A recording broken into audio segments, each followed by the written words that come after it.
তোমার target medical হোক বা ইঞ্জিনিয়ারিং হোক, তোমাকে তোমার পাঠ্য বইয়ের A to Z প্রত্যেকটা টপিক যেখানে যা কিছু আছে লাইন বাই লাইন পড়তে হবে, আয়ত্তে রাখতে হবে, প্রপার নলেজ রাখতে হবে। এতে করে তোমার মেডিকেল ভর্তি পরীক্ষা বা এইচএসসি পরীক্ষা বা বিশ্ববিদ্যালয় ভর্তি পরীক্ষা প্রত্যেকটা জায়গায় তুমি এটা সুফল পাবা। প্রত্যেকটা জায়গায় তোমার কনসেপ্টগুলোকে তুমি কাজে লাগিয়ে এমসিকিউগুলো সুন্দরভাবে সলিউশন করে আসতে পারবা।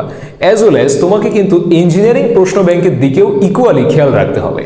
অর্থাৎ বুয়েটের কোশ্চেন বা সিকের ওয়েটের কোশ্চেন্সগুলো তোমাকে অবশ্যই এইচএসসিতে বসেই সলিউশন করতে হবে। বিকজ তুমি যখন বোর্ড পরীক্ষা অ্যাপিয়ার করবা, বোর্ড পরীক্ষার কিন্তু একটা কোশ্চেনের একটা আলাদা স্ট্যান্ডার্ড আছে, যেটা দিনের পর দিন আস্তে আস্তে কিন্তু এটা আসলে আরও আপগ্রেডেড হচ্ছে।